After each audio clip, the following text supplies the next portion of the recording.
By the end of this video, you should know how to study abroad, step by step.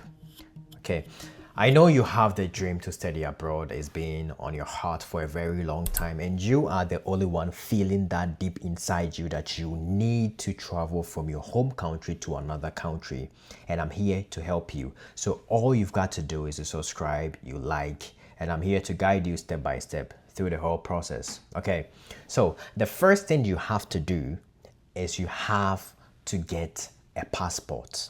Okay, get a passport in your home country. After you get a passport, the second thing you have to do if you want to study is to search for schools. Okay, get a school. Now, the reason why the first reason is to get a school after you get a passport is when you get a school, the school is going to give you an I-20. It's a simple document. It's just a simple document. It's called the I-20. Okay, when the school gives you an I-20, you use that I-20 to apply for a visa. Okay, you get it? So the only way you can move from your country to another person's country is through a visa. So if you want to move from, let's say, Nigeria or Cameroon or India to another country, you need a visa. And how can you get a student's visa to study in another country? Okay, you need a school that will give you an I-20. Okay, so if the school doesn't give you an I-20, then you cannot apply for a student's visa. So the first thing after you get a passport is to get a school. Okay, we call it, in the US, they call it SEVP certified school. Get a school. Most of them are SEVP certified. So get a school. Apply to that school. So there are ways of applying. You can use the Common App. You can go to the school's website and apply. So that's the second thing. Get a school and apply to that school. Now, the school is going to admit you. Okay, the school will say, congratulations, I've admitted you. But make sure you apply for scholarships because it helps with your visa process when you go for your visa interview, especially with the US. Since you have a huge scholarship, it helps. So try applying for scholarship when you apply to the school as well, or try asking the school whether they have scholarships and you apply to that school.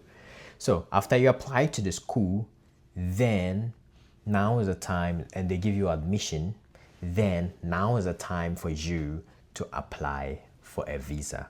So you go straight to the US Department of State. I have a video called how to fill the DS-160. The DS-160 is a form to fill. So if you want to apply for a visa, the form you have to fill is the DS-160.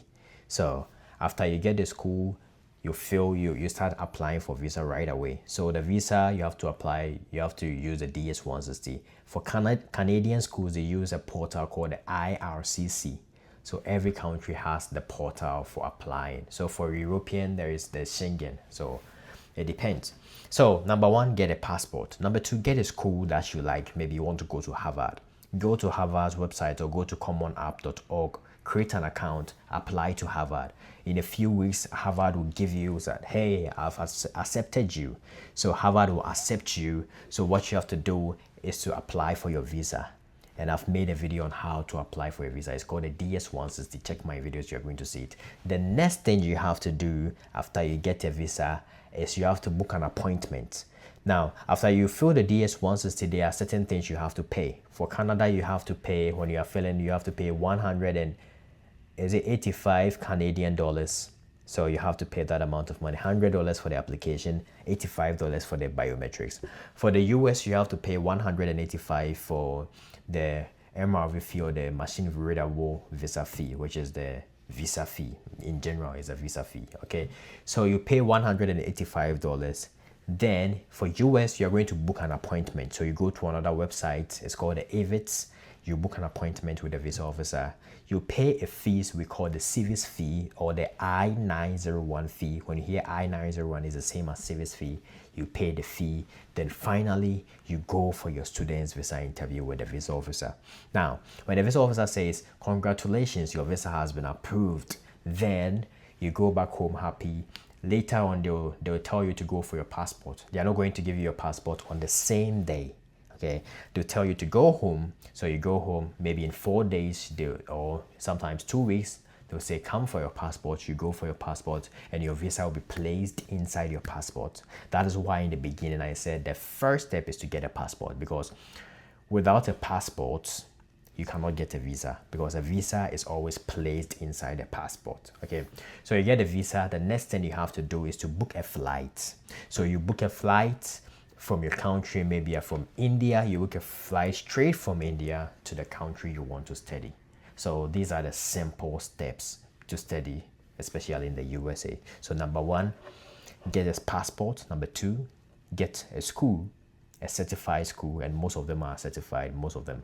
So number two is get a school. Number three, apply to that school and get admission, but don't forget to apply for a scholarship.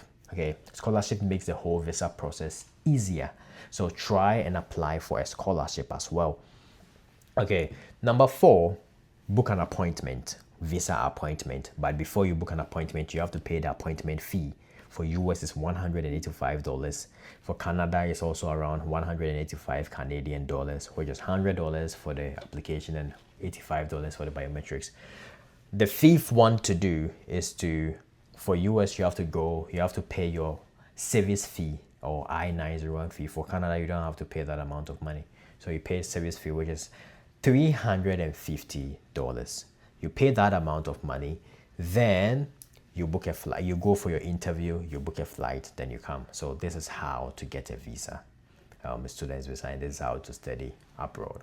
If you have any questions, ask me.